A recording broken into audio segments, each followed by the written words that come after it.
നമ്മളിന്ന് വെറുമൊരു പരീക്ഷാ സഹായമല്ല കാണാൻ പോകുന്നത് കേട്ടോ. കേരള PSC എന്ന വലിയ കടമ്പ, അതൊരു വലിയ മലയാണ്.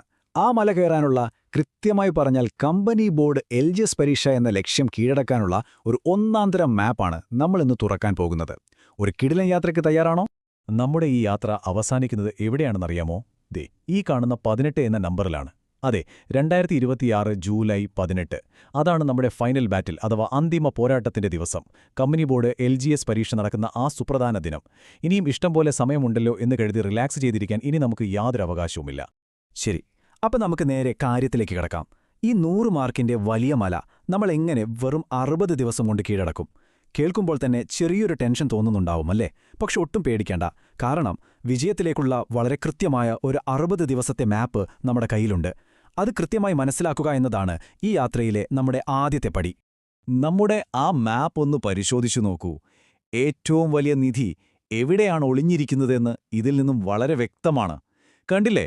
40 മാർക്കിന്റെ ആ വലിയ സാമ്രാജ്യമാണ് പൊതുവിജ്ഞാനം അഥവാ ജനറൽ നോളജ്. ബാക്കി 60 മാർക്ക് 3 തുല്യ ഭാഗങ്ങളായി കറന്റ് അഫയേഴ്സ്, സയൻസ്, കണക്ക് എന്നിവയ്ക്ക് കൊടുത്തിരിക്കുന്നു. അപ്പോൾ നമ്മൾ എവിടെയാണ് ഏറ്റവും കൂടുതൽ ഫോക്കസ് ചെയ്യേണ്ടതെന്ന് ഇപ്പോൾ വ്യക്തമായല്ലോ. അപ്പോൾ നമ്മുടെ ഒന്നാമത്തെ മേഖലയിലേക്ക് കടക്കാം. പൊതുവിജ്ഞാനം, 40 മാർക്കിന്റെ ഭീമൻ. ഈ വിശാലമായ പ്രദേശം കൃത്യമായി മനസ്സിലാക്കാൻ നമ്മൾ ചില പ്രധാനപ്പെട്ട ലാൻഡ്മാർക്കുകൾ അറിഞ്ഞിരിക്കണം. ഒരുപാട് കാര്യങ്ങൾ പഠിക്കാനുണ്ട് എന്നത് സത്യമാണ്.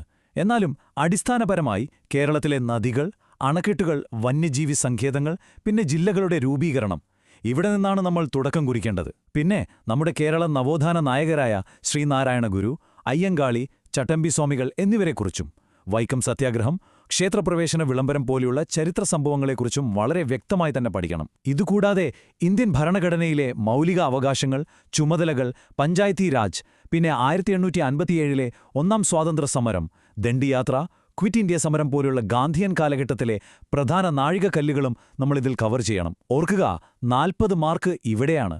അതുകൊണ്ട് ഈ ഭാഗം നന്നായി പഠിക്കുന്നത് നിങ്ങളുടെ ആത്മവിശ്വാസം ഇരട്ടിയാക്കും. ഇനി രണ്ടാമത്തെ മേഖല, ആനുകാലിക വിഷയങ്ങൾ അഥവാ കറന്റ് അഫയേഴ്സ്. 20 മാർക്കിന്റെ നിരന്തരം മാറിക്കൊണ്ടിരിക്കുന്ന പ്രദേശം.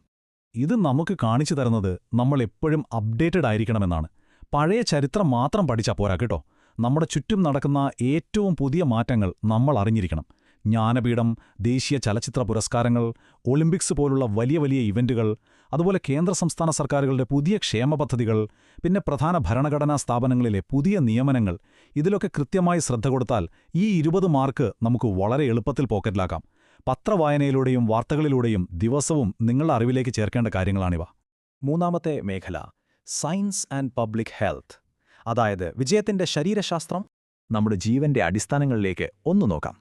ജീവശാസ്ത്രത്തിൽ പ്രധാനമായും വിറ്റാമിനുകൾ, രോഗങ്ങൾ, അവയുണ്ടാക്കുന്ന രോഗകാരികൾ, രക്തം, മസ്തിഷ്കം എന്നിവയാണ് നാം പഠിക്കേണ്ടത്. നോക്കൂ, ഇത് വെറും പുസ്തകത്തിലെ അറിവ് മാത്രമല്ല, നമ്മുടെ സ്വന്തം ശരീരത്തെക്കുറിച്ചുള്ള അറിവ് കൂടിയാണ്, അല്ലേ? ഇനി ഭൗതികശാസ്ത്രത്തിലും രസതന്ത്രത്തിലോ? ആറ്റം ഘടന, മൂലകങ്ങൾ, പ്രകാശം, ശബ്ദം എന്നിവയും, ഒപ്പം നമ്മുടെ സൗരയൂഥത്തെക്കുറിച്ചും അറിയണം. പിന്നെ ഇന്നത്തെ കാലത്തെ ഏറ്റവും പ്രധാനപ്പെട്ട ഒന്നായ പൊതുജനാരോഗ്യം. ഇതിൽ ജീവിതശൈലീ രോഗങ്ങളും പ്രതിരോധ കുത്തിവയ്പ്പുകളും വളരെ നിർണായകമായ ചോദ്യമേഖലകളാണ്. ശാസ്ത്രത്തിന്റെ ഈ അടിസ്ഥാന കാര്യങ്ങൾ മനസ്സിലാക്കുന്നത് നിങ്ങളുടെ ലക്ഷ്യത്തിലേക്കുള്ള വലിയൊരു ചുവടുവെപ്പായിരിക്കും തീർച്ച. ഇനി നാലാമത്തെ മേഖല, ഗണിതവും മാനസിക ശേഷിയും. 20 മാർക്കിന്റെ ലോജിക് പസിൽ. ഈ ഒരു പസിൽ കൂടി കൃത്യമായി സോൾവ് ചെയ്താൽ മാത്രമേ നമ്മുടെ ഈ 100 മാർക്കിന്റെ മാപ്പ് പൂർണ്ണമാകൂ. ഇവിടെ എന്തെങ്കിലും കാണാതെ പഠിക്കുന്നതിനേക്കാൾ നിങ്ങളുടെ ലോജിക്കിനാണ് പ്രാധാന്യം. അടിസ്ഥാന സംഖ്യകൾ, ശരാശരി, LCM, HCF, ലാഭവും നഷ്ടവും കണ്ടെത്തൽ, പിന്നെ സമയം, ദൂരം, കലണ്ടർ, ക്ലോക്ക് തുടങ്ങിയവയുടെ മെക്കാനിക്സ് എന്നിവയാണ് ഇവിടെ മാസ്റ്റർ ചെയ്യേണ്ടത്. കണക്ക് എന്ന് കേൾക്കുമ്പോൾ പലർക്കും പേടിയാണെന്ന് എനിക്കറിയാം. പക്ഷേ നിരന്തരമായ പരിശീലനം കൊണ്ട് മാത്രമേ ഈ പസിൽ നമുക്ക് അനായാസം തീർക്കാൻ സാധിക്കൂ.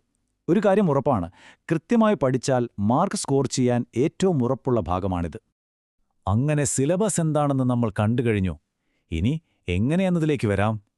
നമ്മുടെ 60 ദിവസത്തെ തീവ്ര പരിശീലനം ഇവിടെ തുടങ്ങുകയാണ്. ഒരു സിനിമയിലെ ട്രെയിനിങ് മോണ്ടേജ് പോലെ നിങ്ങളുടെ മുഴുവൻ ശ്രദ്ധയും ഊർജവും ഇനി വരുന്ന ദിവസങ്ങളിൽ ഈ ഒറ്റ ലക്ഷ്യത്തിലേക്ക് മാത്രമായിരിക്കണം.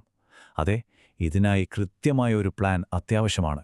ഈ പ്ലാനിലെ ഏറ്റവും രസകരമായ കാര്യം എന്താണെന്ന് വെച്ചാൽ, നമ്മുടെ ഈ 60 ദിവസത്തെ പരിശീലനത്തെ വളരെ തന്ത്രപരമായി നമ്മൾ 3ആയി തിരിച്ചിരിക്കുന്നു എന്നതാണ്. ആദ്യത്തെ 30 ദിവസം ഉറപ്പുള്ള അടിത്തറ പാകാനുള്ള ബേസിക് പഠനത്തിനാണ്. 5 മുതൽ 10 വരെയുള്ള SCERT പാഠപുസ്തകങ്ങൾ വായിച്ചു തീർക്കുകയും ഒപ്പം ദിവസവും കണക്ക് പരിശീലിക്കുകയും ചെയ്യണം. അടുത്ത 15 ദിവസം സ്പെഷ്യൽ ഫോക്കസാണ്.